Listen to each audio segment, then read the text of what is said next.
Boa tarde, Roberto. Hoje, como nós temos a palestra do nosso Júlio Medalha, o fundo aqui meu é uma serigrafia do Di Cavalcanti, chamado Gafieira, em homenagem exatamente à música sobre a qual o Júlio vai falar alguma coisa. Eu não sei se a Gafieira tem alguma coisa a ver com a música dele, mas o Cavalcanti tem a ver com a semana de 22. Bach escreveu muito para Gafieira, Roberto. É famosa a sua sarabanda para Gafieira.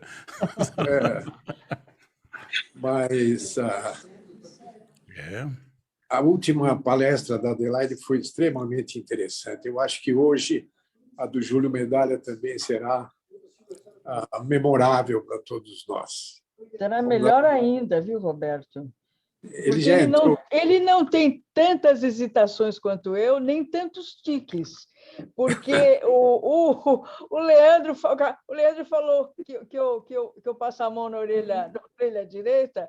Se fosse só isso, ia ser uma maravilha. Quando eu me revi, eu morri de vergonha, aquela vergonha retrospectiva, porque o que eu tenho de tique de linguagem, entendeu? A quantidade de vezes que eu repeti o fato é que, revelando uma insegurança fatal e atávica, sei lá, mas como eu estou entre amigos e como eu me sinto tão bem entre vocês, como eu fui tão bem acolhida por vocês. Adelaide, foi uma beleza, ninguém notou nada. Foi maravilhoso. Todo mundo ficou apaixonado. Foi mesmo, foi maravilhoso. Já que estamos na academia, Maria Adelaide, foi pulquérrima.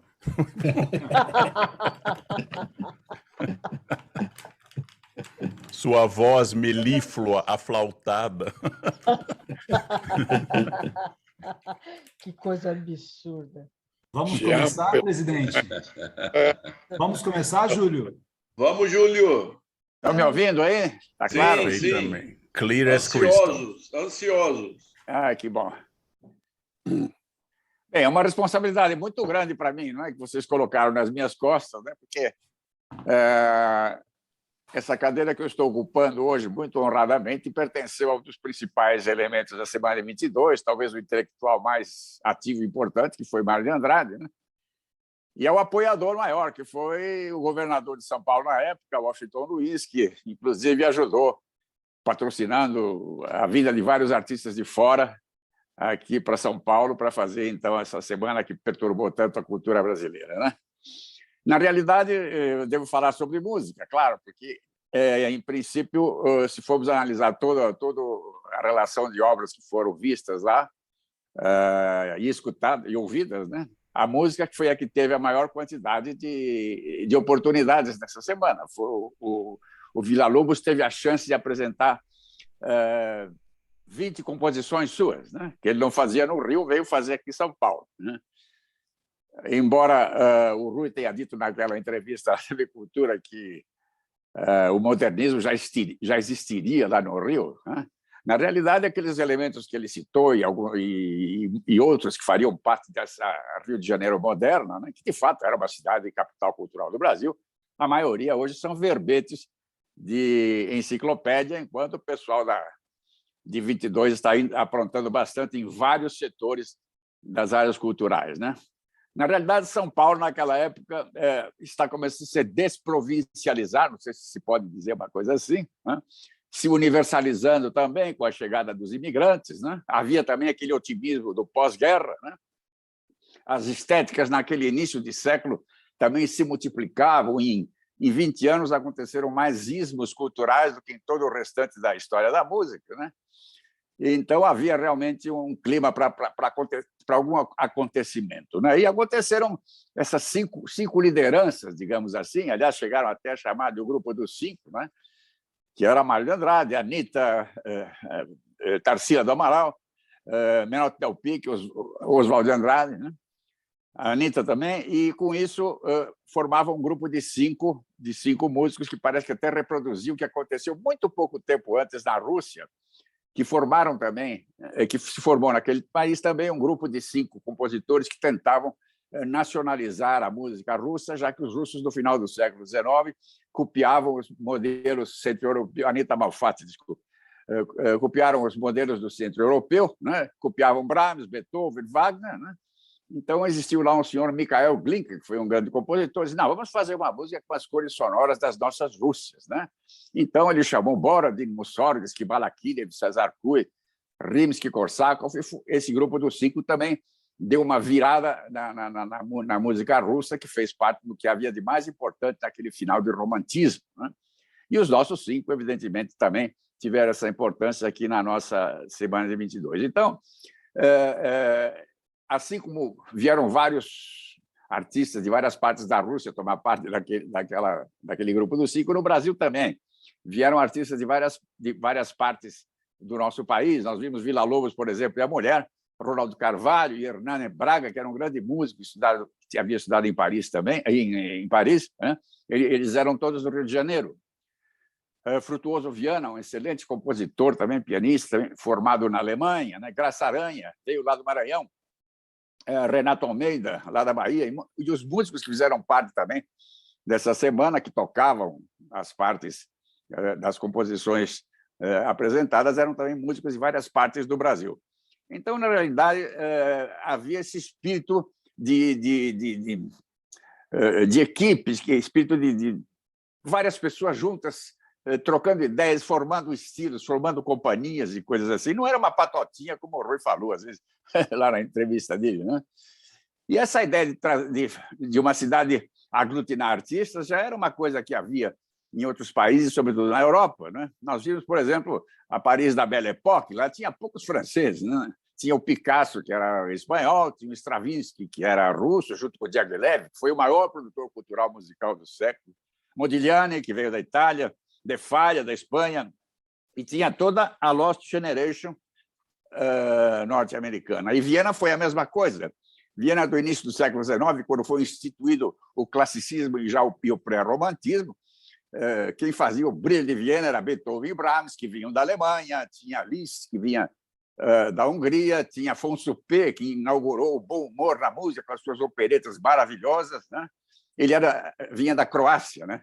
E tinha lá o Vivaldi e o Salieri, que vinham da Itália, para iluminar também a área dramatúrgica sonora de Viena, né?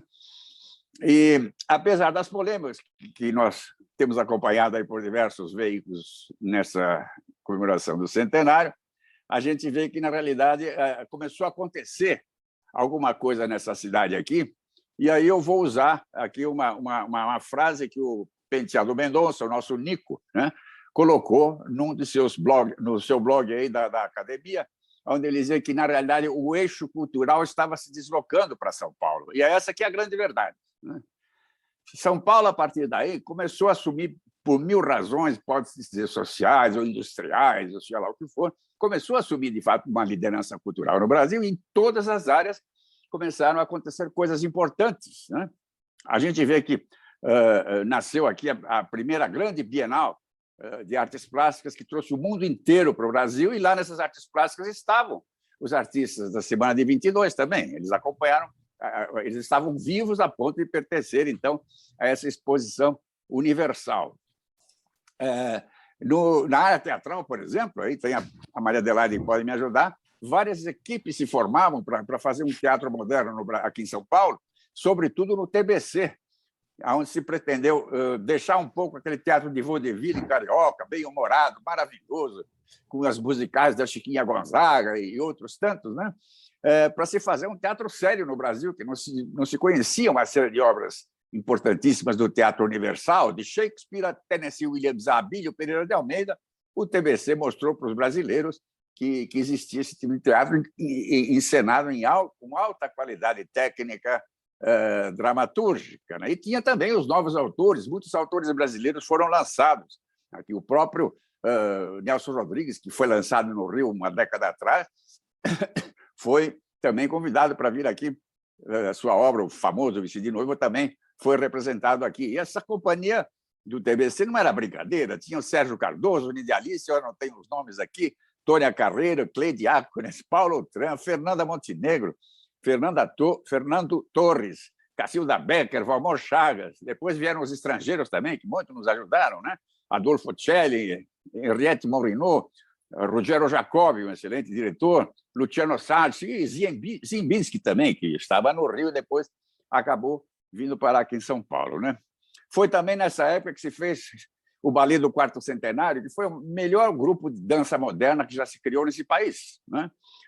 Trouxeram um super profissional lá da Europa, o Aureli Milos, que era de origem húngara e dirigia grandes teatros, companhias de ballet na Europa, veio para cá. Ele trouxe também maestros italianos especializados em música de ballet, que não é fácil reger ballet, porque as bailarinas, precisamos contar sempre com o equilíbrio das bailarinas e colocar a música na hora certa, senão elas caem, né? Veio também um cenógrafo italiano, Aldo Calvo, que eu conheci, era uma figura maravilhosa, né? E o Milos tentou criar aqui em São Paulo a ideia e a estrutura semelhante ao que o Diaghilev criou no início do século em Paris, que revolucionou não só a dança moderna, a dança em geral, como também a música, com aqueles grandes compositores modernistas que tinham na Paris da Belle Époque, né? Então, esse ballet foi muito importante. Logo nas suas primeiras apresentações, chegaram a apresentar 16 coreografias moderníssimas, com cenários de Portinari,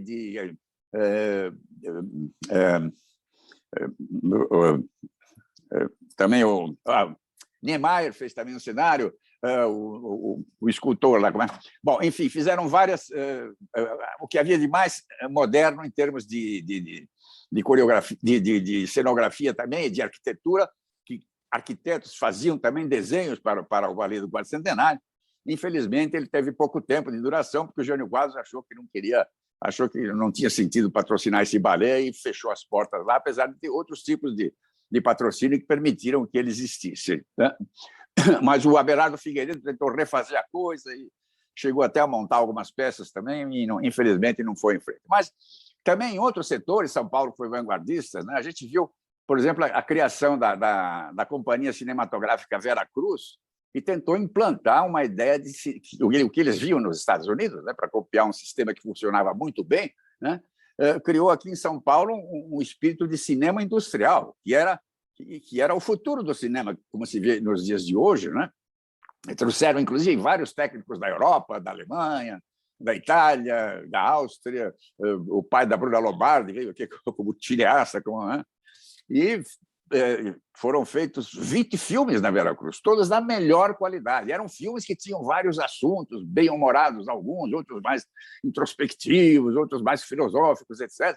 A fugir um pouco daquele cinema que se fazia no Rio de Janeiro, que era uma delícia, mas que era um cinema, com exceção de Humberto Mauro, que foi talvez o maior cineasta brasileiro, aquele cinema que se fazia baseado em atores que vinham da popularidade do rádio, né? O mundo é o carnaval, coisas desse tipo, esse mundo é um pandeiro, e coisas desse tipo. O nosso cinema, esses 20 filmes da Veracruz, até hoje, tem uma qualidade de produção que, se você passa numa televisão de hoje ou num cinema moderníssimo, eles resistem, porque a qualidade artesanal é maravilhosa. E depois, para fazer concorrência com a Veracruz, olha que loucura, né? Em Jaçanã, lá na terra do Nerão Barbosa, criou-se a Maristela, que também apresentava outros filmes com outras características, muito sérios, baseados em grandes textos, com grandes diretores e coisas desse tipo, né? Então, realmente, também nessa área, São Paulo foi vanguarda nessa primeira metade do século XX, pós-22. E quando o teatro começou a se politizar, digamos assim, e fazer um teatro com um certo conteúdo social, ou de crítica social, ou de crônica social, conseguiram. Foi também aqui que aconteceu. No Teatro de Arena foi um verdadeiro desbonde em matéria de peças polêmicas e peças que tinham realmente uma agressividade não só cultural, mas também social e política, e nomes que permanecem até hoje aí na história do Brasil, figuras como Augusto Boal, Flávio Império, Paulo José, Dina Sfatti, Flávio Miliati, o nosso Juca de Oliveira, maravilhoso, Sérgio Brito, Eugênio Kuznet, que, aliás, o Teatro de Arena hoje se chama Sérgio Kuznet, né? José Renato, Eva Vilma, Miriam Muniz, Lima Duarte, Lélia Abramo, Gianfrancesco Guarnieri, Vianinha e tantos outros, né? O teatro realmente passou a ser passou a apresentar uma visão crítica da sociedade com muita profundidade e com muitas ideias de natureza social. Eu me lembro que, inclusive, veio o Jean-Paul Sartre aqui a São Paulo, e ele, o Augusto Boal e o José Celso montaram uma peça, A Engrenagem, que era uma crítica social violentíssima, e o Sartre acompanhou coisa por coisa, quer dizer, seguiu todos os ensaios, e eu fiz a música, né? Tinha 21 aninhos, era uma criança, e ele discutia com a gente uma série de elementos musicais que devia soar aqui e ali, de qualquer maneira permaneceu sempre ao nosso lado, e depois que se apresentava, depois da apresentação das peças, ele próprio permanecia para haver um debate sobre o conteúdo da obra, né? Tem até uma fotografia aqui do programa, onde o Sartre está aqui, e aconteceu uma coisa curiosa, se vocês me permitem um pouco de humor aqui nesse depoimento. Ele gostou muito da minha música, o Sartre, e tinha uma pequena lojinha vendendo livros ali, de algumas traduções dele e outros livros culturais. Ele foi lá, pegou um livro dele, A Idade da Razão. Pegou, puxou lá o livro e fez uma dedicatória para mim, né? Ao Júlio Medalha, muito cordialmente, Jean-Paul Sartre. Guardo isso com grande prazer aqui na minha... Mas aí aconteceu uma coisa importantíssima do ponto de vista cultural. O Jean-Paul Sartre me chamou num canto, falou: maestro, eu preciso falar muito com o senhor. Eu falei: claro que sim. Aí nos afastamos de todos, fomos num canto. Eu comecei a tremer que nem vara verde, o maior filósofo do mundo inteiro naquela época, queria falar comigo alguma verdade, meu Deus do céu. Abri bem os meus ouvidos, animei bem o meu francês e disse: o que o senhor tem, por favor, a me dizer. Ele falou: o senhor me disse que vai para a Europa o ano que vem, né? Falei: vou, ganhei uma bolsa na Universidade de Frankfurt. Daria para o senhor me trazer algumas caixinhas de cigarrilhas Talves da Suerdic, Bahia? Eu falei: bien sûr, maître. Isso me aliviou e me aliviou a alma, e foi um prazer. Aliás, quando viajei para a Europa, eu levei uma caixa de cigarrilha para ele ficar fumando até morrer, né? Mas aí, depois dessas experiências, o teatro acabou explodindo, né? O palco explodiu com o José Celso, com o Teatro Oficina. Também foi aqui em São Paulo que o teatro teve a coragem de se transformar num grande happening, né? E fizeram lá na época, com o José Celso, maravilhoso, no auge do seu brilho naquela época, né? Um bonde chamado Desejo, Pequenos Burgueses, de Gorky, Andorra. Depois, nos anos 60, Rei da Vela, né? Rei da Vela, que trouxe a presença de Oswald de Andrade, embora ele estivesse sempre presente na nossa cultura. Fez também Galileu Galilei, de Brecht, aí fui eu que fiz a música.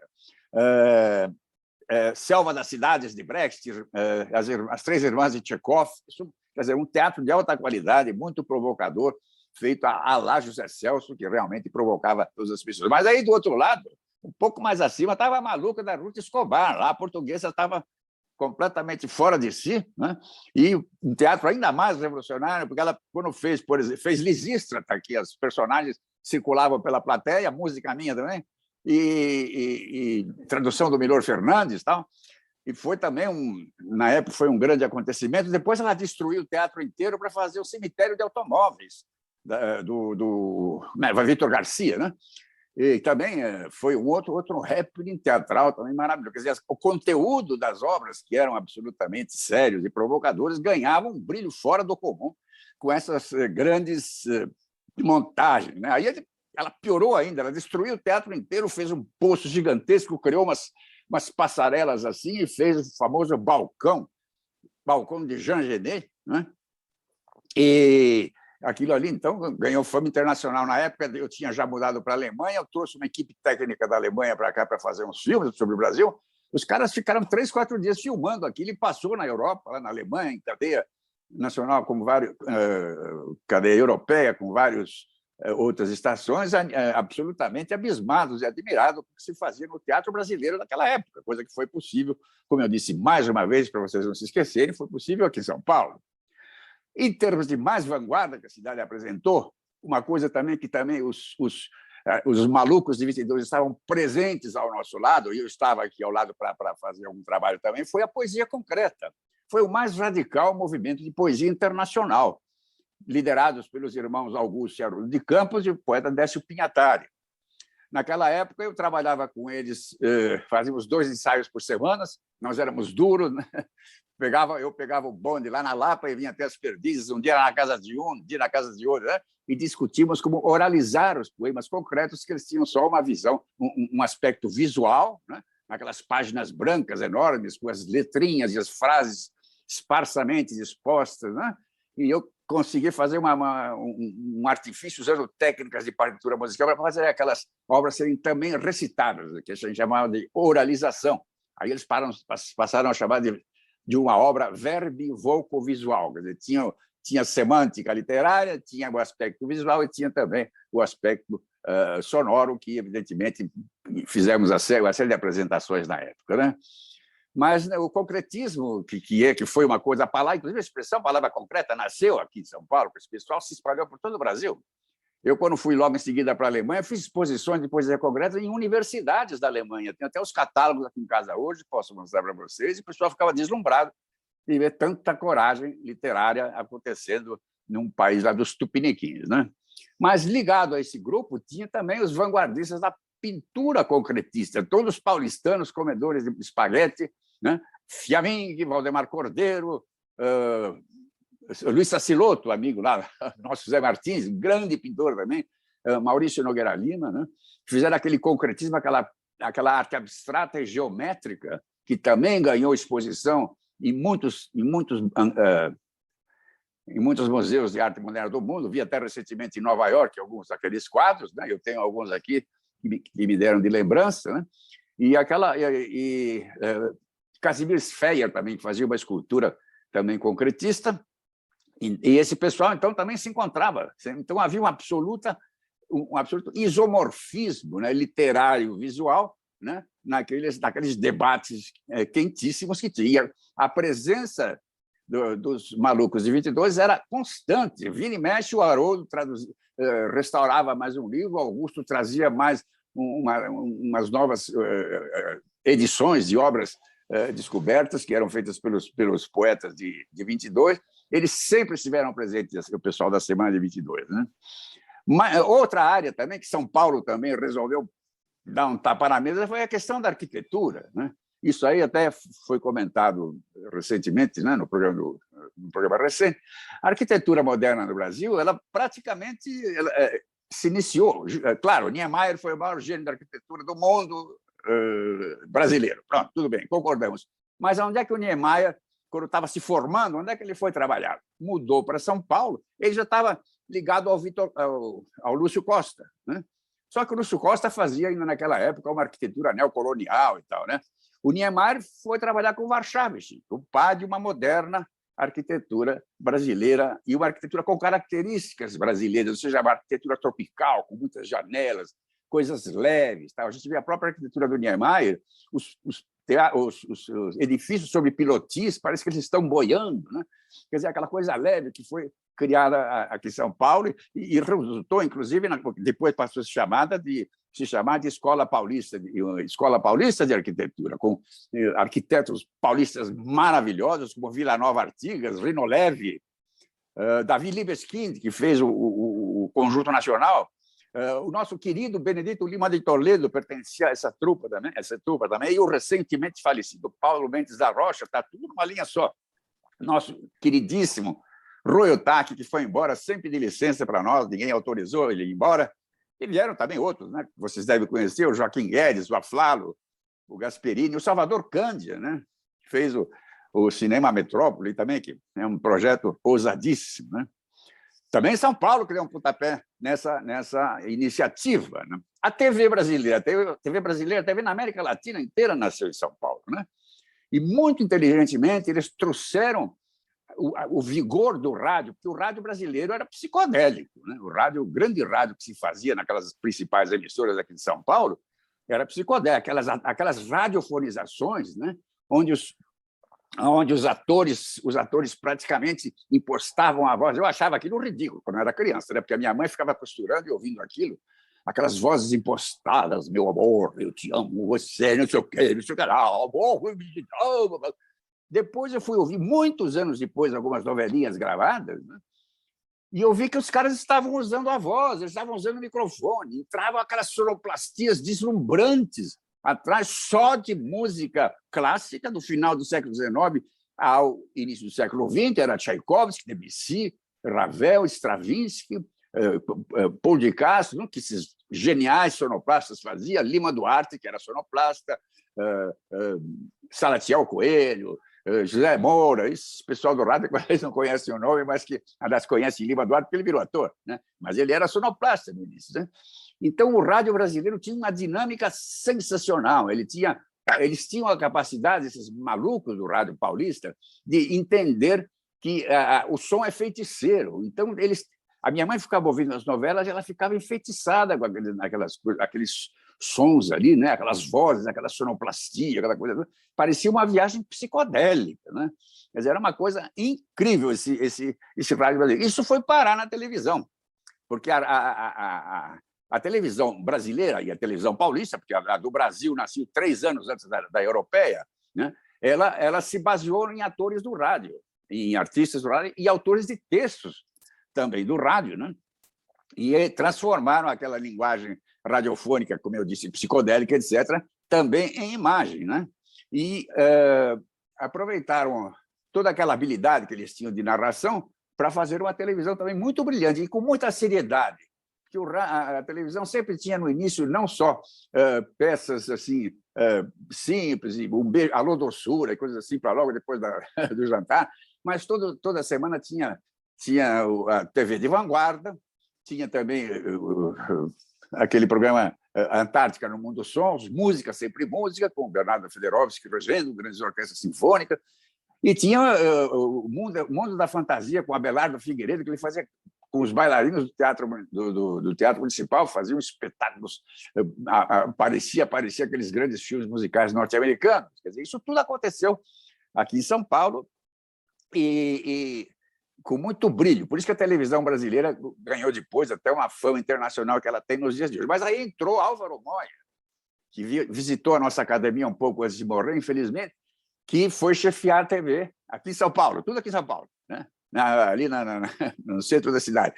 Ele fez uma simbiose desse brilho de uma televisão brasileira feita do rádio, de radialistas, aliás, radialistas geniais, né? Walter Jorge Durst, Oswaldo Viana Filho, que era o Vianinha, Oswaldo Moles e Manuel Durante, quer dizer, excelentes, maravilhosos autores de textos que poderiam estar aqui na nossa academia tranquilamente, né? Aí o Álvaro Moya, o que fez? Pegou aqueles atores do rádio, né, que fizeram televisão e juntaram esse pessoal da televisão com a intelectualidade paulista. O Moya levou para lá Gianfrancesco Granieri para escrever texto, levou o Manuel Carlos, levou o Jorge Andrade, né? Uma série de intelectuais que escreviam livros, passaram a escrever para a televisão também, e a televisão... E aí, então, surgiram vários personagens. Jô Soares, por exemplo, saiu dessa geração. Boni escrevia lá, esse que foi o maior gênio da televisão industrial dos últimos anos, escrevia textos lá para essa televisão Excelsior, que, infelizmente, depois, por razões políticas, ela acabou. A própria TV Globo, isso fica aqui entre nós, e amanhã Adelaide pode me confirmar, ela era uma emissora paulista, entendeu? Quem é que bolou todo aquele esquema? Existia a grande indústria do Dr. Roberto Marinho, muito séria, muito competente, né? Eu trabalhei lá naquelas empresas, sempre me dei muito bem. E só que o que fez? Ele convidou o Walter Clark, que era daqui de São Paulo. Walter Clark convidou o Boni, que era aqui de Presidente Altino, e aí ele montou uma equipe de paulistas, né? Tinha o Magaldi, da empresa Magaldi Maia, quer dizer, o Magaldi, que era publicitário, e o Maia, como é o... Bom, o Magaldi Maia da empresa, depois eu vou lembrar, né? O Amazonas, que trabalhava aqui em São Paulo também, ele levou para lá para fazer a parte administrativa. Márcio Antonucci, que era um músico paulista, foi ser diretor do departamento musical, depois eu assumi essa função, né? E todos os atores também, que estavam na base da televisão Globo do início, Regina Duarte, Lima Duarte, Francisco Cuoco, Tarcísio Meira e a mulher dele, Rosa Maria Murtinho e tantos outros, essa paulistada toda, estava tudo lá escrevendo, trabalhando nas primeiras, durante muitos anos da industrialização da televisão brasileira, tão competentemente feita pelo paulista de presidente Altino Boni, né? Que, aliás, deu uma entrevista para nós aqui muito interessante. Né? Mas os diretores eram paulistas também. Walter Avancini, maior diretor de televisão dos primeiros 50 anos da televisão. Eu fazia todos os trilhas sonoras especiais dele. Era um diretor de absolutamente nível internacional, um homem que tinha uma visão, sabia ler um texto e compreender a minissérie que a gente fez, Grande Sertão Veredas, né? Foi a maior leitura que alguém fez. E está esgotado, ninguém se meta mais a fazer aquilo. Está tão perfeito em matéria de compreensão daquela Minas medievalesca, primitiva, onde não havia contraste entre o bem e o mal, entre o vivo e o morto, entre o homem e a mulher, e não havia cores, não havia maniqueísmo de nenhuma espécie, era uma coisa toda pastel que ele soube fazer. Ele jogava as roupas das pessoas no rio, elas voltavam todas cheias de barro, aí ele punha para secar e ficava aquela cor marrom. Então, o cachorro era marrom, a roupa era marrom, a casa era marrom, as pessoas era tudo sépia, né? Isso é um monstro, Walter Avancini. Ganhamos prêmios internacionais também com isso aí. Eu fiz toda a trilha sonora, dividiu em 25 capítulos que foram absolutamente maravilhosos, né? Mas também tinha outros autores que escreviam maravilhosamente bem lá para a TV Globo, que também vieram daqui de São Paulo. Janete Claire e Dias Gomes. Janete Claire vinha de Minas, Dias Gomes da Bahia, mas foram aqui em São Paulo que eles aprenderam a trabalhar. O Boni conheceu os dois aqui, e ele mesmo disse que aprendeu com eles muito, como ele disse para nós aqui na entrevista que ele deu. Tinha Ivani Ribeiro, Walter Jorge Dorst, que saiu do rádio e veio escrever para a televisão, Manuel Carlos, como eu já citei aqui, Jô Soares, com seus textos deslumbrantes, nada melhor foi feito até hoje do que o Jô Soares fazia naquele tempo, Benito Rui Barbosa, Silvio de Abreu, que quando a TV Globo recentemente começou a cair, puseram um paulista lá outra vez, o Silvio de Abreu, ele pôs tudo para cima outra vez. Agora ele saiu de lá, não sei o que está acontecendo na TV Globo, é melhor até nem comentar, né? Mas, enfim, vamos voltar para a ideia de uma São Paulo como polo cultural a partir de 22. Né? Outra coisa que também São Paulo foi importantíssima foi, por exemplo, a questão da divulgação, da propagação da bossa nova. Né? É um fenômeno carioca. Menininhos de Copacabana, bem formados, que tocavam bem violão, que ouviam muito jazz, ouviam muito música internacional, estavam lá. Quando tentaram fazer a coisa em termos comerciais, caíram de pau em cima deles, né? Aliás, conduzidos por um imbecil chamado José Ramos Senhorão, que fez uns estudos de sociologia e tinha a maior coleção de discos antigos, achava que poderia fazer comentários sobre música, dizia que Jobim não tinha talento musical, que o Jobim era mandado pelos americanos, era um representante do imperialismo americano no Brasil. A imbecilidade dessa aí, realmente... Ele era muito meu amigo, até chamava ele de inimigo íntimo, né? Mas esse estúpido fazia campanha contra a bossa nova lá, e tinha enorme quantidade de pessoas que iam atrás das bobagens que ele falava. Como ele não entendia nada de música e não tinha sensibilidade, né? Imagina, Jobim, os maiores músicos do mundo diziam o maior melodista da segunda metade do século XX em todo o mundo se chamava Antônio Carlos Brasileiro de Almeida Jobim. Quem falava isso? Ella Fitzgerald, Sarah Vaughan, Stan Getz, Jerry Mulligan, Bill Clinton, que toca saxofone, do alto da sua presidência da República, dizia, não, Jobim é o maior melodista da segunda metade. E a bossa nova entrou nos Estados Unidos pela elite musical. Os grandes e sofisticadíssimos músicos de jazz, como Miles Davis, que punha a surdina lá para fazer aquelas musiquinhas do Jobim com muita delicadeza, depois Dizzy Gillespie, que deu um pouco mais de vida à coisa. Né? As grandes cantoras, as grandes negras cantoras começaram a cantar bossa nova também. Os grandes instrumentistas, Zoot Sims, Jerry Goldman, todo aquele pessoal maravilhoso da elite da música do jazz norte-americano, até a bossa nova se tornar tão popular que o maior cantor pop do século XX, Frank Sinatra, sentou humildemente ao lado do Jobim e começou a cantar Garota de Ipanema com ele. E chegou um ponto que, na década de 60, a Garota de Ipanema era a segunda música mais ouvida no mundo. Até disseram para ele, ô, Jobim, pô, você está em segundo lugar no mundo inteiro agora, hein? Na tua frente só os Beatles. Mas eles são 4. Quer dizer, ele até um bom humor ele tinha, cara. carioca não deixou faltar. Pois bem, essa bossa nova maravilhosa, que era massacrada... Aliás, faltou dizer que aquele disco foi feito do Stan Getz, Jobim, Astrud Gilberto e João Gilberto, foi o disco de jazz mais vendido da história ainda hoje, né? Pois bem, enquanto eles eram massacrados no Rio por esses críticos todos e por alguns músicos, porque o Rio de Janeiro, naquele final dos anos 50, as rádios faziam um boleirão brega para puteiro de Casa de Porto, né? Na base do Ninguém Me Ama, Ninguém Me Quer, desse vale de lágrimas interminável, né? Com aquelas violinadas furiosas, né? Chega lá o João Gilberto murmurando coisinha, o pessoal não, achava que aquilo não era samba, não era música, né? Que aquilo era jazz, etc. Bom, TV Tupi, em 59, abre as câmeras e microfones e faz o João Gilberto ficar sentadinho durante meia hora lá. O pessoal põe o microfone perto porque não se ouvia a voz dele. Cantava as musiquinhas da bossa nova de Jobim, como ele só interpretou, que foi o maior músico da segunda metade do século XX, né? Ele e o Jobim, né? E na TV Paulista, que depois virou TV Globo, então fizeram o programa O Bom Tom para concorrer com o João Gilberto. Olha que loucura, né? Os dois líderes da música antimúsica, da música sofisticada, da música de câmara popular mais sofisticada do mundo, de repente cria um objeto comercial, duas emissoras concorrendo. O Jobim ficava sentado numa cadeira, vários grandes músicos sentados em volta dele, e ele ficava tocando, um cantava, outro tocava um instrumento, etc. Quer dizer, foram figuras de vanguarda comercialmente, embora fossem de vanguarda do ponto de vista musical popular, né? O próprio Jobim me falou: oi, meu maestro, ele me chamava de meu maestro. Oi, meu maestro, a primeira graninha boa que eu ganhei na minha vida para comprar a rua lá na Nascimento e Silva, eu ganhei lá em São Paulo. Então, realmente, esse é mais uma dívida que esse pessoal tem com a nossa cidade. E, passado algum tempo, veio também o tropicalismo, né? Que isso eu tive a oportunidade de participar, né? Fomos massacrados também, por de tudo quanto era lado. Aliás, até aqui em São Paulo mesmo, muita gente não entendia. E o tropicalismo, que também teve a oportunidade, foi, enquanto a bossa nova representava a implosão da música popular, né?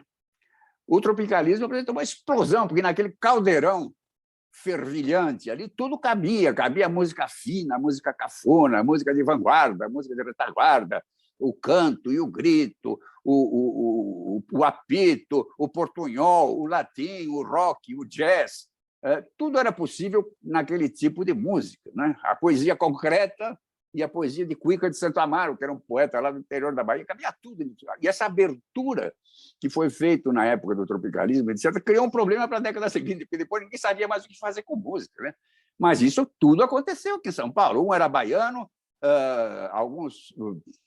bom, praticamente os dois eram baianos, moravam todos encurralados ali, Gal Costa, um em cima do outro, ali na Avenida São Luís, né? Aqui próximo da Praça da República, né? E todas as noites se fazia... E olha que eles conquistaram isso na luta, né? Fazíamos reuniões todas as noites para ver o que fazer, com os arranjos, etc. Aí, quando me convidaram, iam na minha casa e ficávamos discutindo noites e noites como fazer os arranjos, porque era de uma seriedade, embora a expressividade do tropicalismo fosse anárquica, né? Aparentemente anárquica, a elaboração era feita com muita inteligência, com muita elaboração, com muito critério do que estava acontecendo na época universalmente, que o mundo estava pegando fogo na área da cultura popular.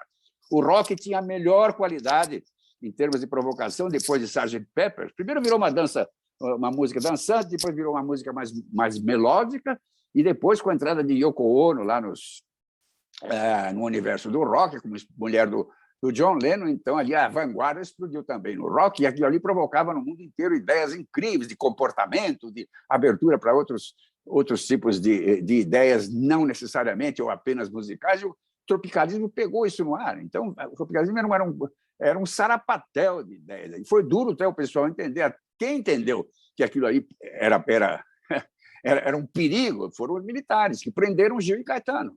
Todo mundo cantava aqui, abaixo a ditadura, viva Che Guevara. O Vandré falou, não se pode morrer pela pátria nos quartéis, se morre pela pátria e se vive sem razão. Dizia coisas assim, ninguém foi preso. Quem foi preso?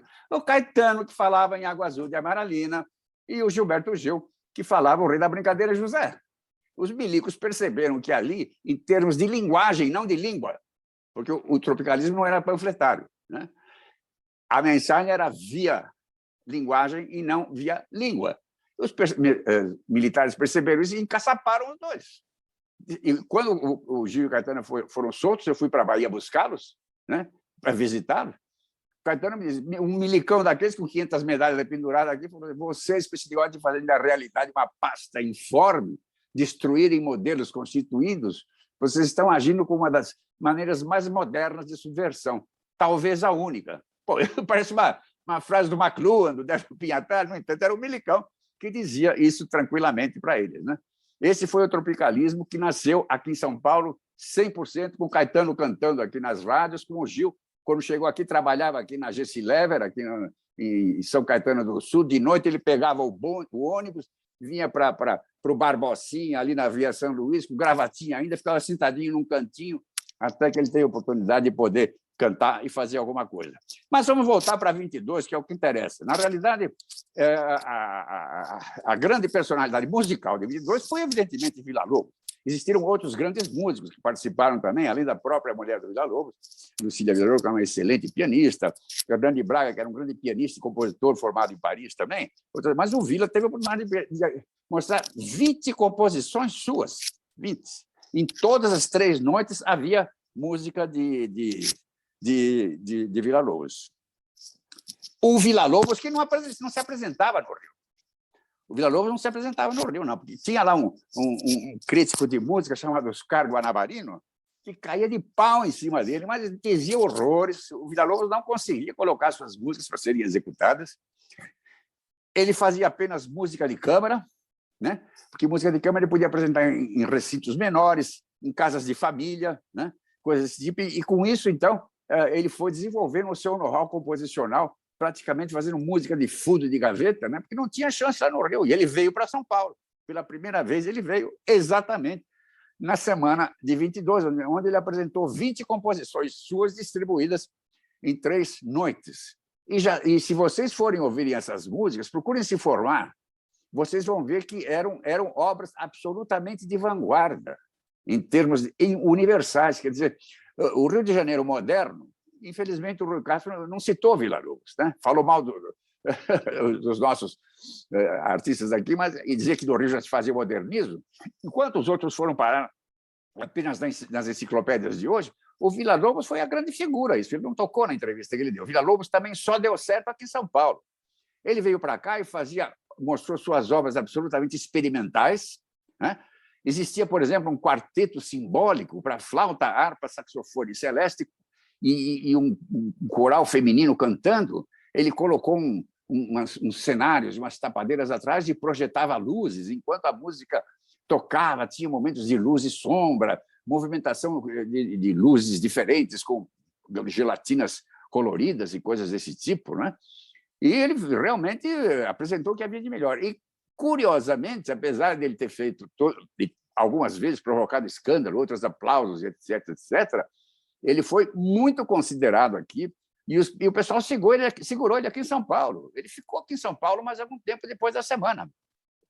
E, curiosamente, no mês seguinte, em meados de março, ele pôde apresentar com orquestra sinfônica composições suas que ele não podia apresentar no Rio, porque o pessoal caía de pau em cima dele. Os moderninhos que o Rui Castro falou, desculpe, Rui, porque você é meu mais querido amigo, mas o pessoal não entendia uma figura como Villa-Lobos, né? Ele precisou vir para cá para fazer a coisa, para poder mostrar as suas obras, né? E, de fato, mostrou. E poucos anos depois, quando São Paulo teve a intervenção de um... como é que se chama? Interventor, né? O Getúlio Vargas botou um interventor aqui em São Paulo, que se chama João Alberto, né? O pessoal aí da academia conhece bem essas histórias todas. João Alberto foi interventor aqui em São Paulo do Getúlio Vargas. João Alberto sabia do que estava acontecendo e do que o Villa-Lobos dizia. O Villa-Lobos, nos anos 20, quando ele percebeu que começou a funcionar a indústria de comunicação elétrica, naquela época não era eletroelétrica, do rádio, né? O Villa-Lobos dizia: é preciso educar o povo, esse selvagem povo brasileiro maravilhoso, que com essa música da repetição Ele não usa essas minhas palavras, mas a música da repetição é dele. Com essa música da repetição, de uma hora para outra, as indústrias de divulgação dessa música da repetição vão pôr no ar o que lhes dê lucro, e não necessariamente o que seja melhor para a sensibilidade dos brasileiros. Por isso é importante implantar um ensino musical nas escolas. Tentou falar 500 vezes com Getúlio Vargas, o Getúlio não recebia ele. O que ele fez? Veio para São Paulo, o interventor João Alberto juntou o Villa-Lobos com o Souza Lima, que era um grande músico de São Paulo, que era professor do Conservatório de Paris. Souza Lima, grande músico. Juntaram os dois e ficaram durante meses passeando pelo interior de São Paulo, fazendo experiências de ensino musical nas escolas. Quer dizer, ensino musical na escola, que nasceu aqui em São Paulo também, né? Aí, através do aquele grande educador maravilhoso, puxa vida, um grande educador que morreu num poço de elevador. Alguém falou o nome certo aí? Anísio Teixeira? Anísio Teixeira. O grande Anísio, desculpe. O grande Anísio conseguiu que Villa-Lobos, que Getúlio o recebesse. Aí, nessa altura, o Getúlio já estava seduzido, né, pelo que se fazia na Alemanha, que o Hitler fazia aquelas movimentações gigantescas de pessoas na rua, com aqueles macho flambeau, com aquelas coisas incríveis, tal, e ele podia fazer os seus discursos. Ele falou, opa, o Villa-Lobos pode fazer isso para mim. Chamou o Villa-Lobos. Aí o Villa-Lobos negociou, eu posso fazer grandes reuniões musicais, eu quero implantar um ensino musical nas escolas. Getúlio Vargas deu a autorização para ele e Villa-Lobos criou o ensino musical nas escolas e, no Rio de Janeiro, criou uma escola para ensinar professores a dar aula de música no Brasil inteiro. Aí ele criou o Guia Prático, onde ele, Villa-Lobos, arranjou músicas de todos os pontos do Brasil, né? De todos os folclores e músicas urbanas do Brasil, porque ele achava que assim o Brasil, cantando músicas de todas as partes, podiam se unificar musicalmente. Olha que figura maravilhosa. Ele era um apaixonado pelo Brasil. Existe uma gravação do Villa-Lobos falando sobre o Brasil aí, num disco que tem aí, e tem até, foi até comercialmente feito, mas tem na Rádio Cultura, lá, se alguém quiser ver. Ele falando sobre o Brasil, ele era apaixonado pelo Brasil. O que a gente não é mais hoje, né? Tendo esses presidentes, esses estrondos que a gente coloca... A gente não, quem está aqui certamente não colocou aquele idiota. Né? Ele era apaixonado pelo Brasil. Ele realmente parou a carreira dele internacional, já fazia concertos no mundo inteiro e veio aqui trabalhar no Guia Prático para fazer o Brasil inteiro cantar canções de todas as suas regiões. Quer dizer, essa figura maravilhosa é fruto da Semana de Arte Moderna de 1922. Eu vou fazer uma pequena digressão agora para vocês entenderem o que foi a importância do Villa-Lobos. A digressão é o seguinte: a música no Brasil, olha aqui, anotem isso aí agora. O Brasil tem 150 anos a mais de vida cultural do que os Estados Unidos. Em meados do século XVIII, na Bahia, já se fazia... Vocês conhecem aqueles templos gigantescos, né? Aquela catedral de Salvador, aquilo parece a Catedral de Roma, né? A Igreja de São Francisco, com aquelas decorações repletas de ouro, com desenhos astronômicos maravilhosos. Tinha música ali dentro. Os compositores eram todos baianos e negros e mulatos. Infelizmente, se perdeu a música dele, só sobrou uma partitura, que é um recitativo Iara, que foi descoberta há 50 anos atrás pelo Régis Duprat, que foi o maior musicólogo brasileiro que introduziu a moderna musicologia no Brasil, infelizmente falecido, a questão de 2 meses atrás. E se vocês ouvem aquela música, pelo texto, vocês veem que o cara era da terra porque ele falava de pessoas da sociedade da época. Isso em 1850, Handel estava vivo, Vivaldi, Bach, lá na Europa, o crioulo escrevendo aqui música barroca em plena Bahia. Depois daquilo, no final, mais para o final do século XVIII, os compositores do barroco mineiro, aí eu ajudei até a descobrir, porque eu trabalhei com o professor Cortilang, tinha mais... Nós fizemos uma reunião de rol de músicos, lá na região de Diamantina e Ouro Preto, tinha 2.000 músicos profissionais no interior, no sertão brasileiro. Em Viena, em Veneza, não tinha 2.000 músicos profissionais. E os caras faziam música que nem Viena, que nem Vivaldi aqui no interior do estado de Minas Gerais e também na Bahia, né? Depois, no século seguinte, veio o padre José Maurício Nunes Garcia, que era negro, filho de escravos, né? Escrevia como Haydn. Era um perfeito conhecedor de toda a tradição europeia e do que se fazia de vanguarda em Viena na época, né? Aliás, existe uma coisa curiosíssima. Nós encontramos uma vez, a propósito de Minas Gerais, nós encontramos uma vez uma partitura de segundo violino de um quarteto de Haydn, né? Toda repleta de pingos de vela, e o cantinho direito assim arredondado e bem transparente, de tanto que eles tocaram aquela música no interior de Minas. Sendo que a gente foi ver a data da cópia por um tal de Antônio não sei o que Gomes, a data da execução daquela cópia era 14 anos antes de Haydn morrer em Viena.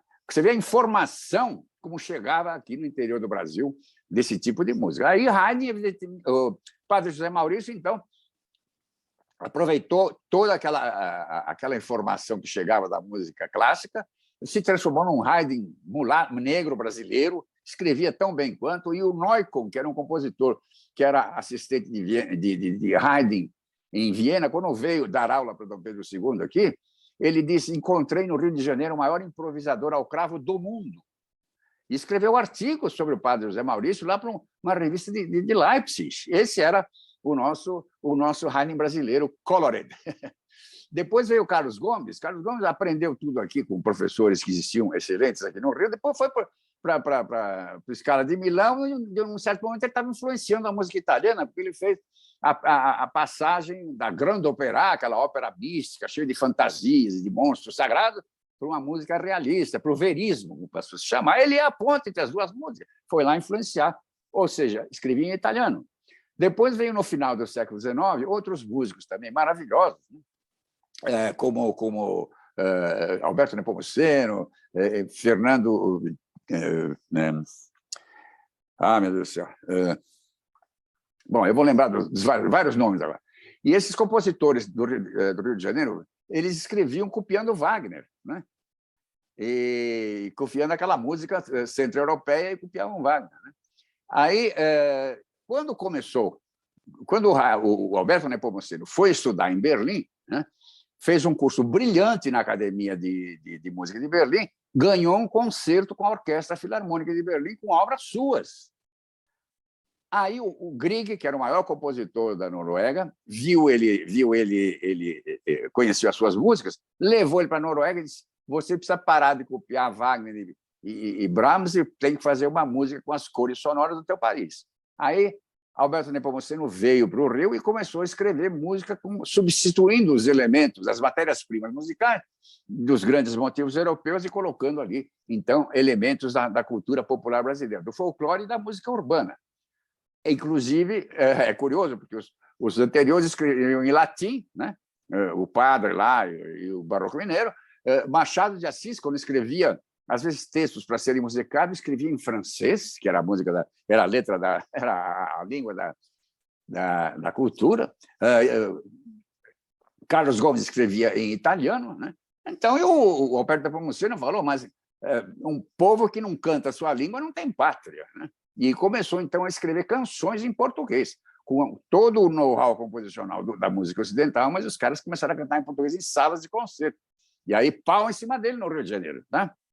Mas aí veio o Villa-Lobos, e aí que vocês têm que entender o que aconteceu. O Villa-Lobos, felizmente, teve uma visão absolutamente genial do que deveria ser a sua carreira e a sua contribuição.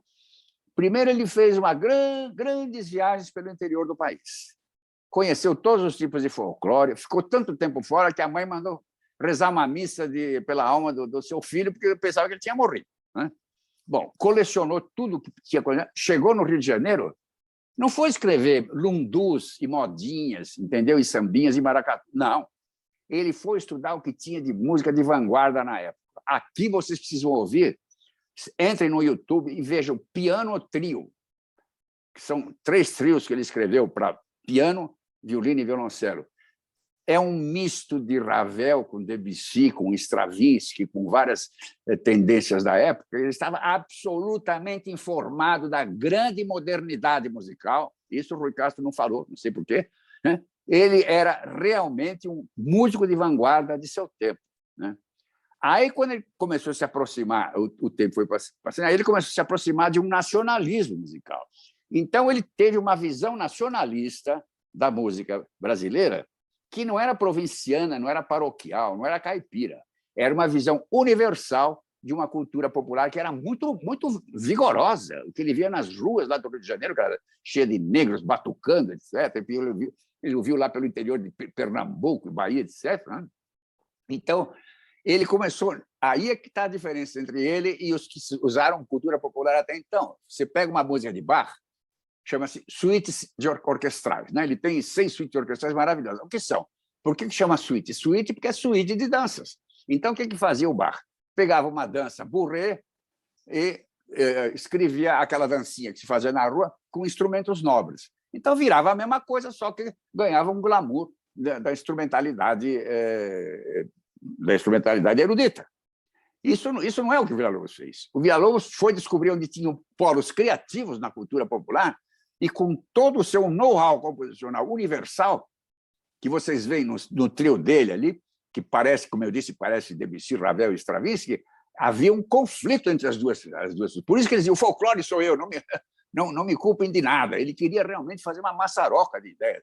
Por isso que a música dele ganhou uma universalidade que os outros não ganharam, né? Essa que foi a grande contribuição do Villa-Lobos para criar uma ideia de música brasileira nacional universal. E ele é universal ainda hoje. Se vocês ligarem para o ECAD, a arrecadação de direitos autorais, o compositor brasileiro que mais traz direitos autorais para o Brasil, em termos de execução e impressão de música, é Villa-Lobos, não são os compositores populares brasileiros. Ele é ainda hoje. Maravilha, seu Joilson! Hã? Bom, enfim, e na semana de... Já estamos quase 6 horas, né? Enfim, esse pessoal todo, né, tinha, evidentemente, o polo de contato com ele na Europa era Paris, mas Paris era a capital cultural da época, etc. Tinha Viena também. Na Viena, os próprios expressionismo alemão que tinha lá na Áustria e em Viena veio do fauvismo, né, que era também um movimento cultural francês.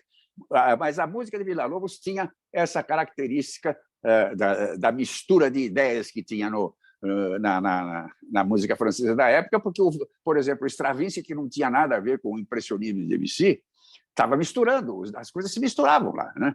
E o próprio, se vocês ouvem esse trio, tem horas que parece realmente Stravinsky.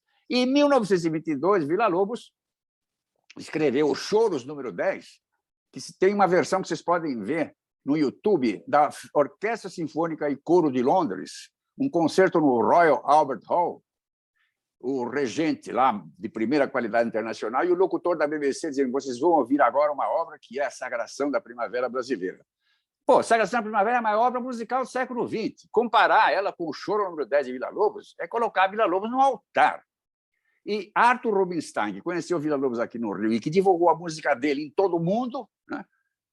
Ele dizia: os 2 maiores músicos do mundo, na minha opinião, são Igor Stravinsky e Heitor Villa-Lobos. E quando Stravinsky esteve aqui no Rio de Janeiro, nos anos 60, ele teve uma atitude semelhante àquela do Papa Paulo VI, né? Que quando ele descia, ele beijava o chão, né? O Villa-Lobos desceu, o Stravinsky descendo do avião, 500 pessoas em volta dele, antes de pisar no chão, ele disse: que prazer eu tenho de pisar agora na terra de Heitor Villa-Lobos. Bom, o Heitor Villa-Lobos foi a maior estrela da semana de 22. Ou seja, estamos sempre voltando a 22, sempre voltando a visões culturais primorosas do que seria uma cultura do século XX, que foi o que essa geração de malucos de 22, paulistas, subsidiados por aqui e por ali, pelos próprios bolsos, conseguiram criar. E o que aconteceu, na minha opinião, voltando ao que o Nico falou, o nosso penteado menor, o que aconteceu é que o eixo cultural da moderna cultura brasileira passou a ser transportado para São Paulo. Ou seja, na realidade, baseado nas ideias desses maravilhosos 22, a partir de suas contribuições em todas as áreas, eles transformaram realmente São Paulo na capital cultural do Brasil.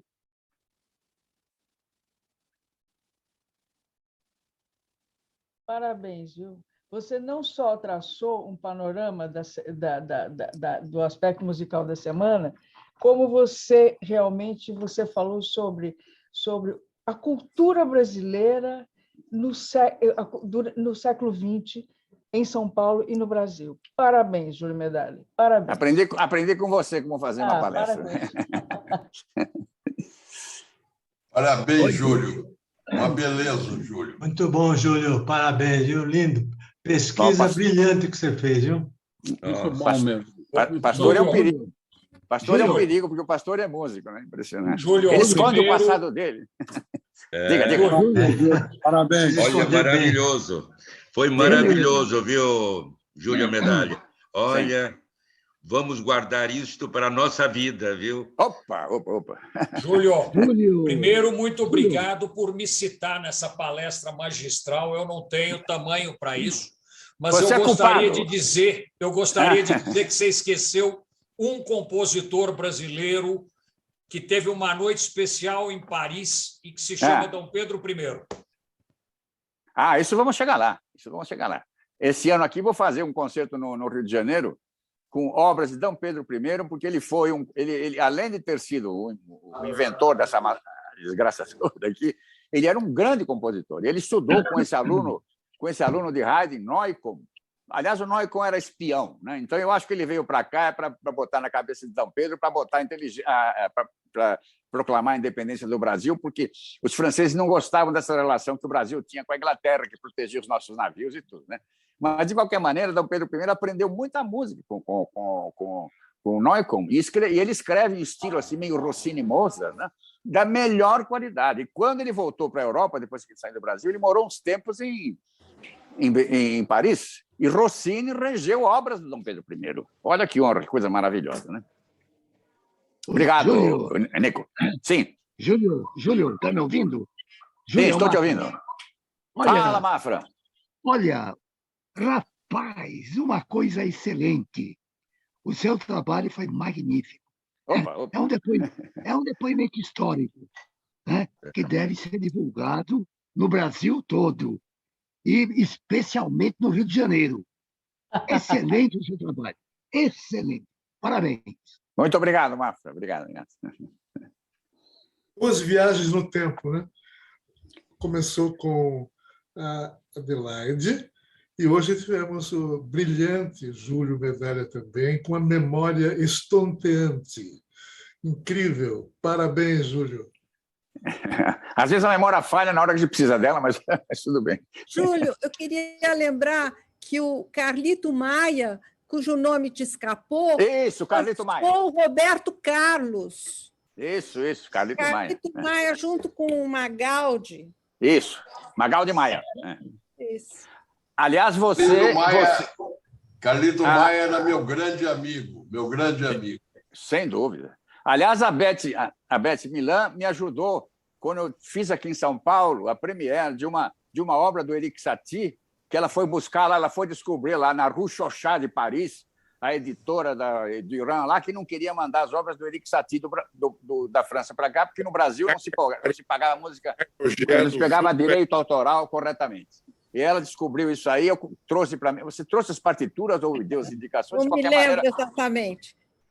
Aí eu fiz. Eu quero elogiar o Júlio Maia aqui. Eu conheci o Júlio Maia antes de vocês todos. Eu conheci o Júlio Maia praticamente de calça curta. Ele e os companheiros dele, antes deles estudarem com um mestre que o Brasil deve as maiores homenagens, alemão, mas brasileiro de alma, e foi o professor Kohlreuter. Se vocês quiserem saber se o músico é bom, conforme a idade dele, pergunte se ele foi aluno do Kohlreuter. Se ele foi, é um gênio. Como o Jobim. Bom, e aí, isso. Todo mundo. Toda geração. Todo mundo. E eu vi, eu só queria destacar isso, um segundo. Foi a geração, olha, eu conheci os melhores em política, conheci os melhores em literatura, conheci os melhores em etc. eu conheci todos os melhores brasileiros do meu tempo. Não vi uma turminha tão dedicada, tão despojada, inteiramente entregue à música, como o Júlio e os seus companheiros, inclusive o meu irmão, que foi um grande maestro, Henrique Gregório. De maneira que eu me dobro ao talento do Júlio, mas, sobretudo, ao poder de engajamento a uma causa que ele se... Não é à toa que, se ele falar o nome dos companheiros, vocês vão ver que são todos verbetes da enciclopédia. De maneira que, Juninho, o teu depoimento, embora você tenha se sangrado um pouco em saúde, porque São Paulo realmente se impôs sem necessidade de ser o autor da Semana de Arte de 22. São Paulo tem um amor pelo Brasil incrível e o Brasil não lhe devota a mesma quantidade de amor. Basta dizer, depois de 22 veio a Revolução de 32 e todos eles acharam que aqueles revolucionários queriam se separar do Brasil, que não é verdade. O Brasil é o Brasil, porque São Paulo é São Paulo. E São Paulo é São Paulo, porque o Brasil é Brasil. Bom, se eu pudesse me estender até mais, eu poderia mostrar mais uma consequência da Semana de 22, esse engajamento nas vanguardas universais da música. Uma delas foi que nos trouxe o maestro, que você citou aí, Hans Joachim Kohlreuter. E o Kohlreuter foi morar no Rio de Janeiro, né? Começou um trabalho lá, né? Mas apanhou para burro, tinha que trabalhar em outras coisas não musicais, começou a criar um movimento lá. Mas depois do que ele fez, veio para São Paulo e morou na casa do José Gregório, ali no Bexiga, e ficou lá dando aulas para essa turma que o Gregório citou agora. Aí, então, o Kohlreuter trouxe a nova música da segunda metade do século XX, que era o dodecafonismo, o serialismo, a música aleatória e coisa assim. Ele também, nesse ponto, São Paulo ainda deu mais um salto para diante, graças ao José Gregório, que hospedou o Kohlreuter. Ô, Júlio, a academia está muito orgulhosa pela sua conferência.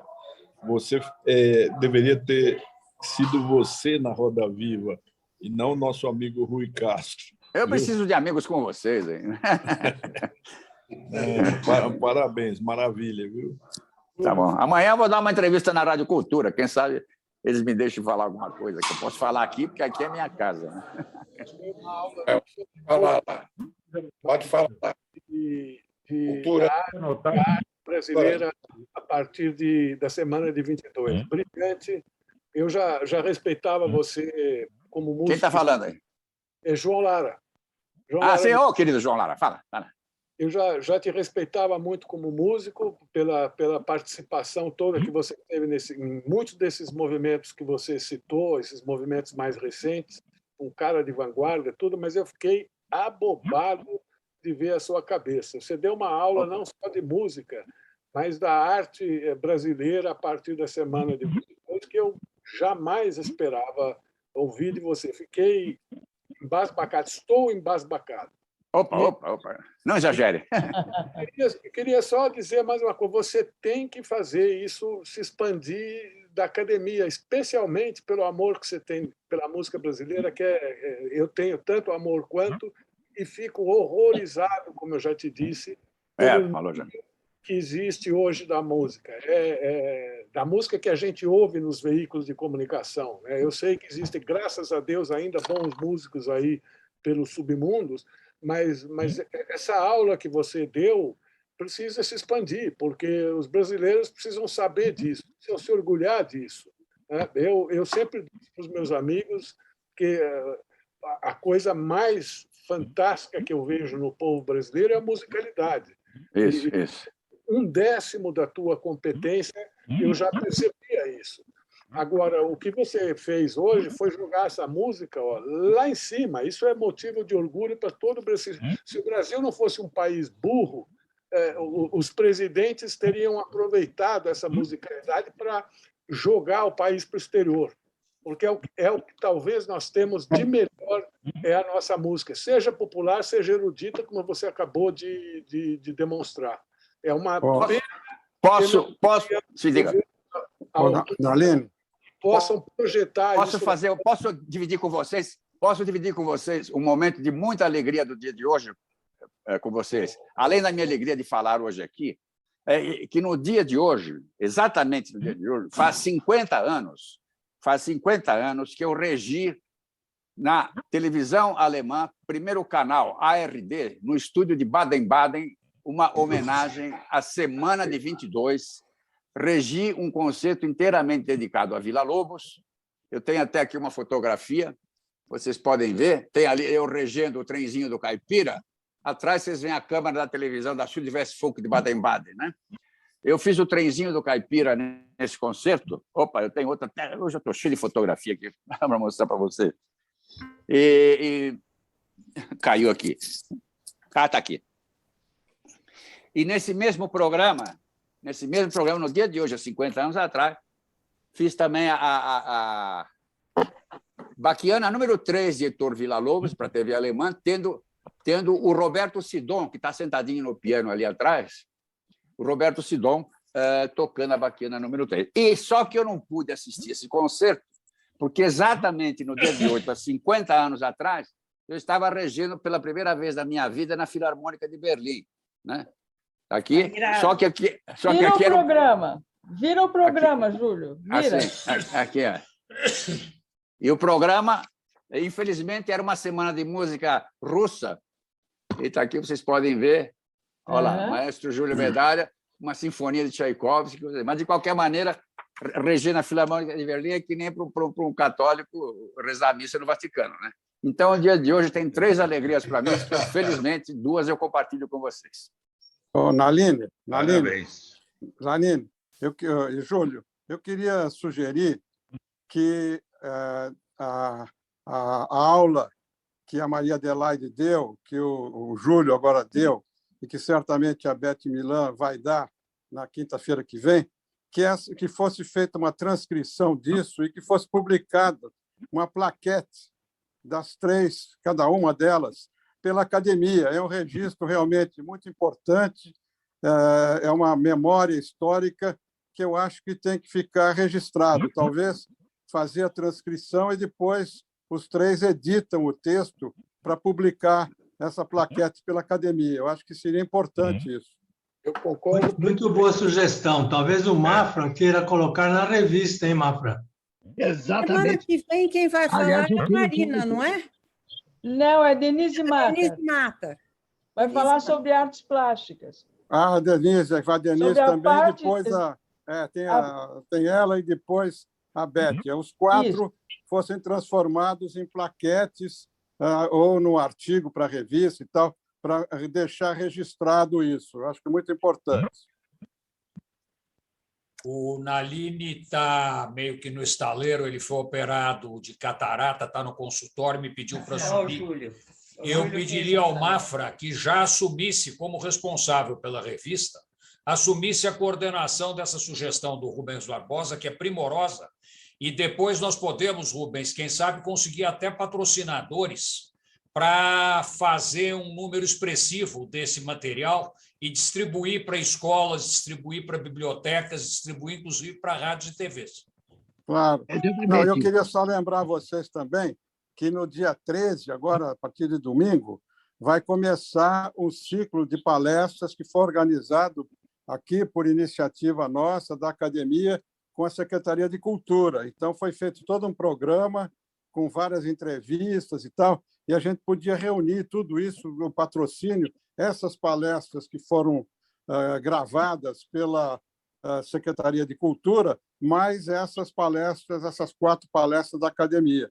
Eu acho que daria realmente uma grande contribuição, arranjaríamos um patrocínio para publicar isso, eu acho que seria muito importante. Eu acho que a gente pode, inclusive, conversar com o Itaú Cultural. Eu sou muito amigo do Fábio Barbosa, que é o presidente, o no Chalita é ligadíssimo lá. Eu sei que você tem ligações importantes também. De repente, o Itaú Cultural fazia, ou o Instituto Moreira Salles, fazia uma coisa mais elaborada desse material todo, porque é um material, sem dúvida nenhuma, de primeiríssima qualidade. Claro. Espetacular.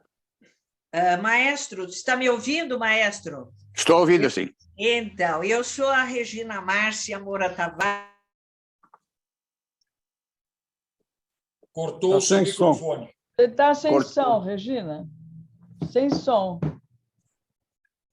O teu precisa ir. Não, já corrigi. Então, eu estou aqui ouvindo aqui de Campinas, né? Inclusive, já nos conhecemos de longa data. Você esteve aqui na minha casa, inclusive, quando veio palestrar aqui na nossa Academia Campinense de Letras, né? Isso. E eu queria cumprimentá-lo, brilhante a sua exposição, belíssima, belíssima. E o que eu gostaria até de sugerir, estou ouvindo as sugestões aí dos pares aí da sua Academia de São Paulo, que, aliás, foi a do meu tio, Afrânio Zuccolotto, né? Foi daí da Academia Paulista de Letras, e eu gostaria de sugerir que vocês fizessem podcasts, né? Destas palestras. A Academia Brasileira de Letras está fazendo podcasts, e, inclusive, eu tenho ouvido esses podcasts muito interessantes de membros da Academia Brasileira de Letras. Então, talvez, além dessa gravação, desses projetos que foram aí sugeridos, podcasts talvez sejam interessantes, né? Porque vocês ficam com as palestras gravadas e, ao mesmo tempo, pode-se divulgar para vários espaços, né? E, maestro, nós gostaríamos de tê-lo muito aqui em Campinas, regendo a nossa brilhante Orquestra Municipal de Campinas, né, que teve Benito Juarez à sua frente durante tanto tempo e brilhou no Brasil e no exterior, e nós gostaríamos muito de tê-lo aqui. Fizemos uma força imensa junto à administração municipal, né? Agora vamos ver qual vai ser. Existem vários outros que foram sugeridos pelos músicos da orquestra, e vamos ver o que o prefeito municipal vai escolher, né? Para ocupar. Mas, mesmo que não seja o maestro titular, queremos tê-lo aqui inúmeras vezes, regendo a nossa Orquestra Sinfônica de Campinas. O seu brilho, a sua capacidade é inigualável. Meus cumprimentos e até uma outra hora. Assim, é Valdir Gonçalves da Silva? É. Mais alguém quer falar? Mais alguém quer usar a palavra? Adelaide.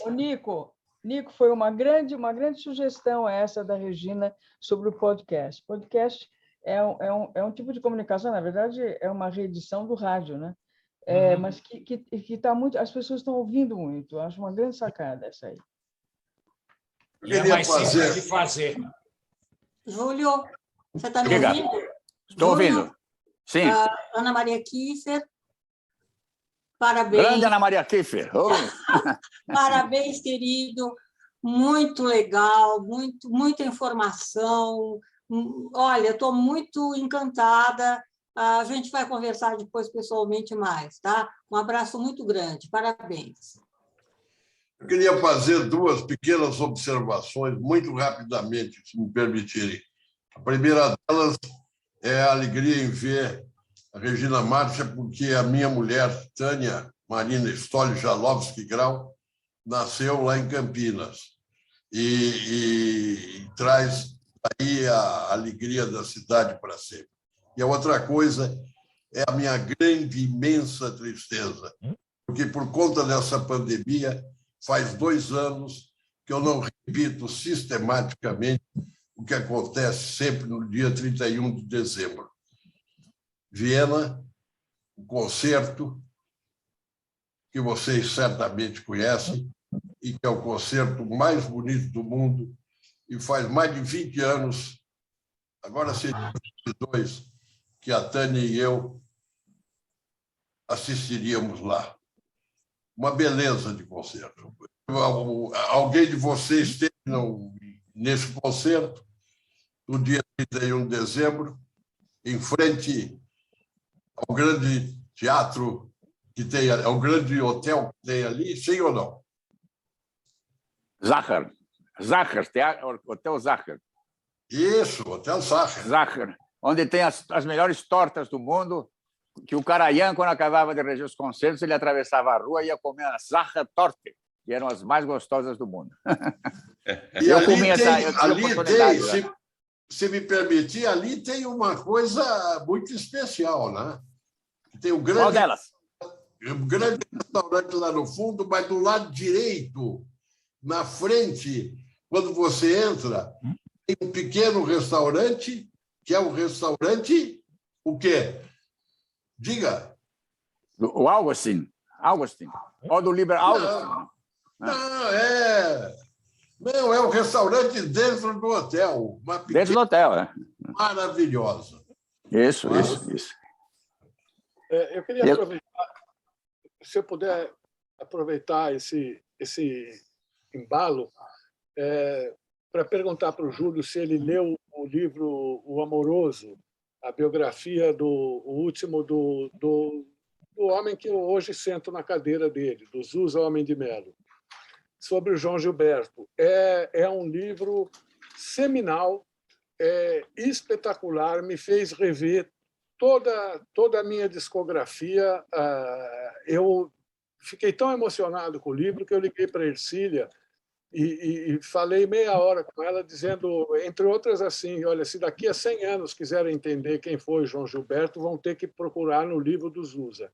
É espetacular.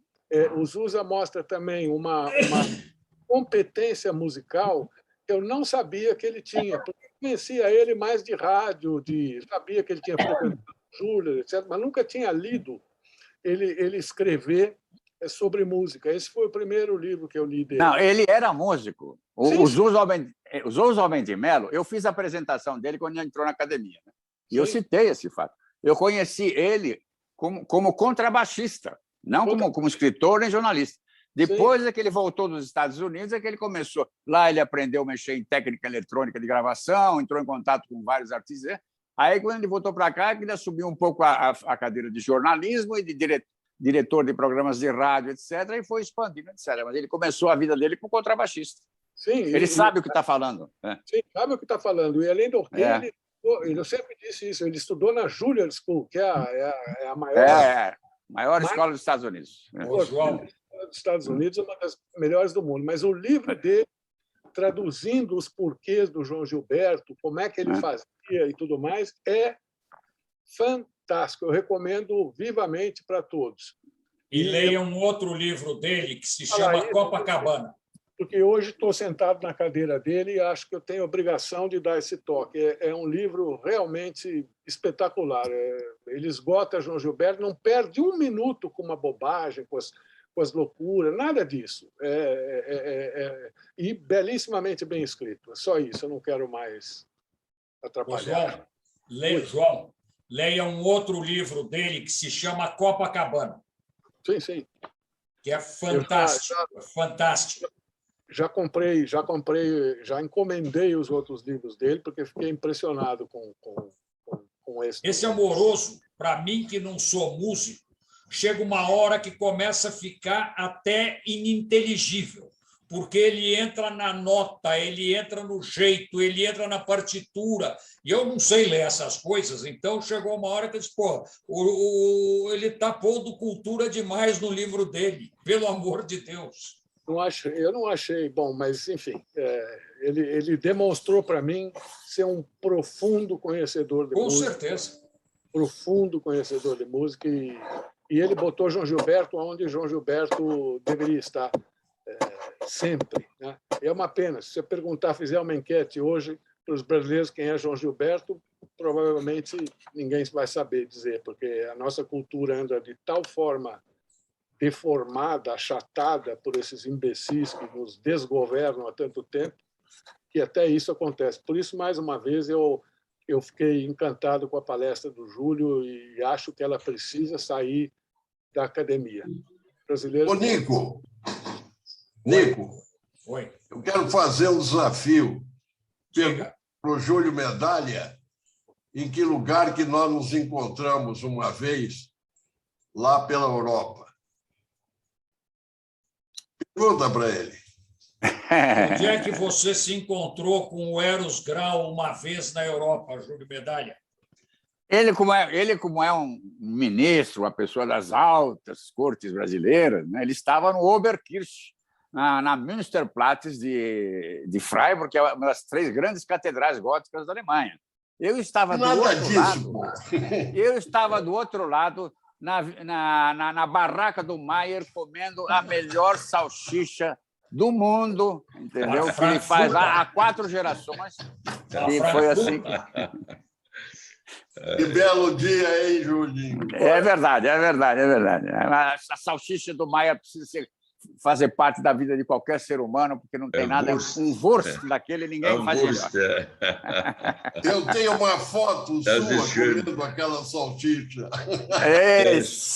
Isso mesmo. Pudesse, mais uma vez, Júlio, já que nós estamos um pouco, eu queria te perguntar uma coisa. Eu, quando vi que você ia falar sobre a semana, até procurei esse livro aqui. Eu tenho quase certeza que o que eu te contei, eu li num livro de artigos do Mário de Andrade. Eu acho que é Mário de Andrade, não sei. Mas eram vários artigos assim em sequência. E um deles, ele conta uma história de Villa-Lobos que eu queria perguntar para você. Ele contava que numa determinada ocasião o Villa estava meio brigado com uma orquestra, eu acho que aqui de São Paulo, ou os músicos estavam implicados com ele por algum motivo, etc.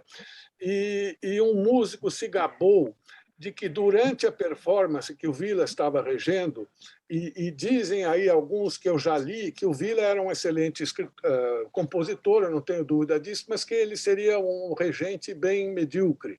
Por isso que eu queria perguntar isso, se você já ouviu esse caso.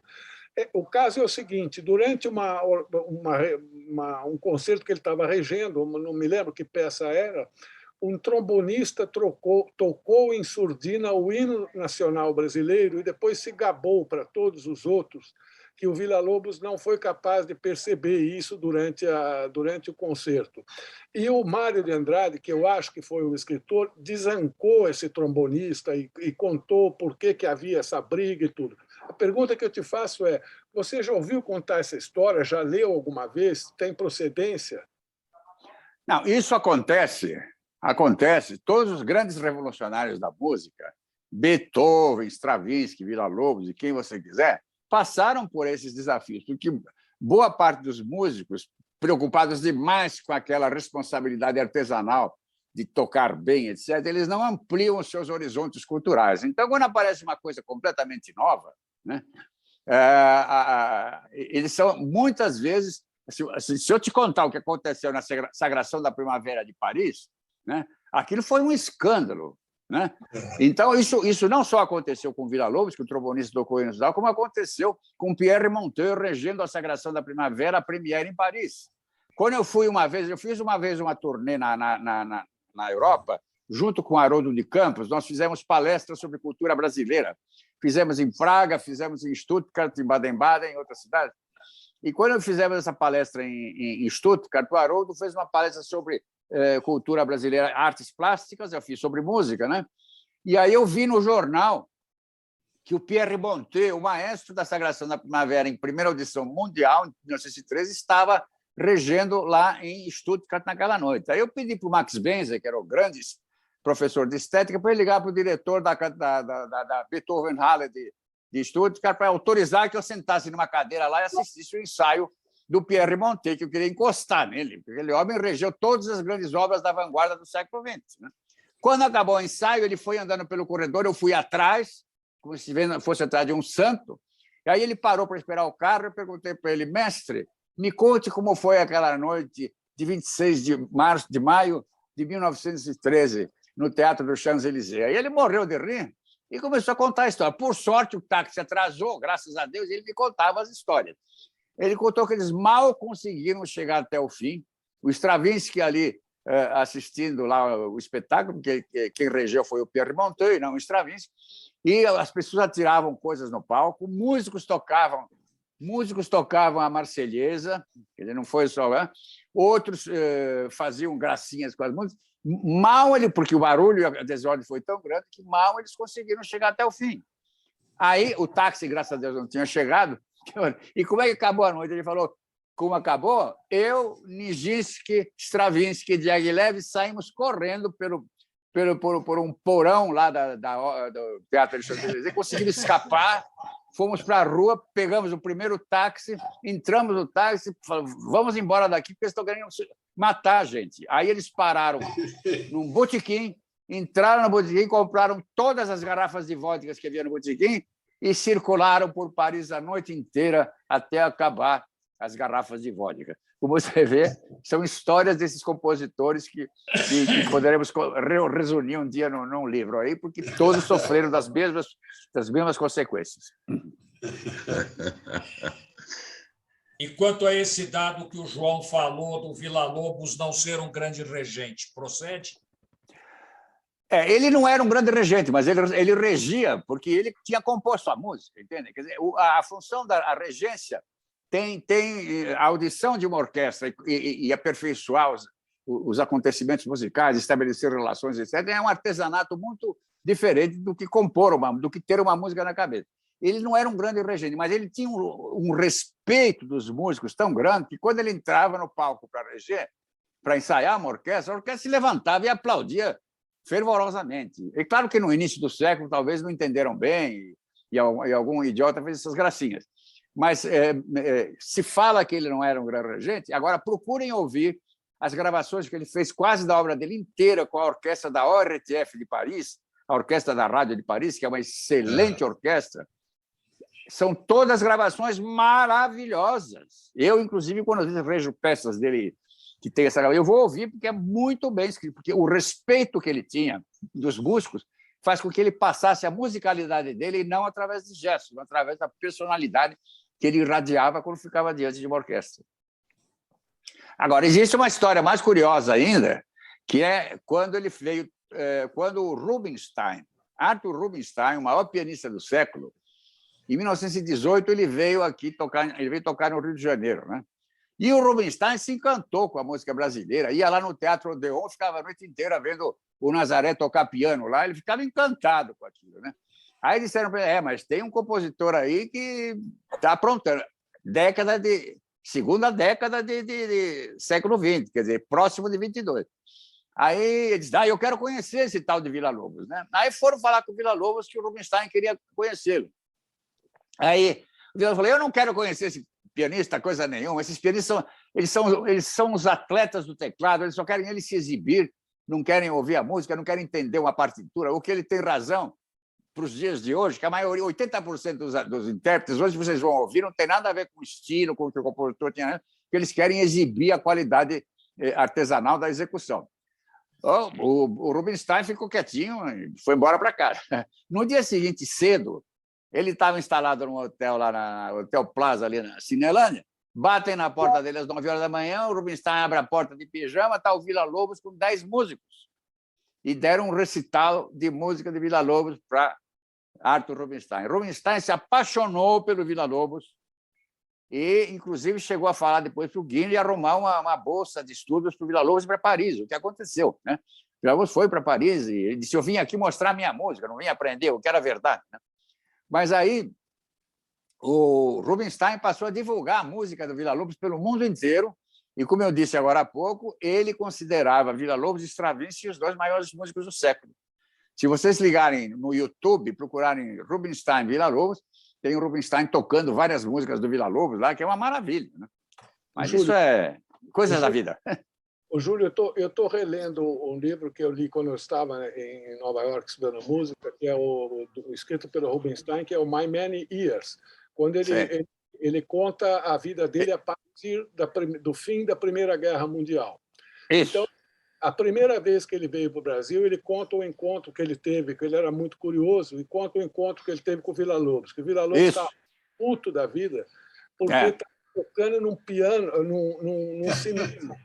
Ele ficava vendo o que passava na tela e tocava lá com o cello dele mais devagar ou mais rápido, conforme a cena, e ficava horrorizado. O Villa-Lobos se sentia horrorizado por só conseguir ganhar a vida assim. E ele conta, então, que ele aí travou amizade com o Villa... Rubinstein.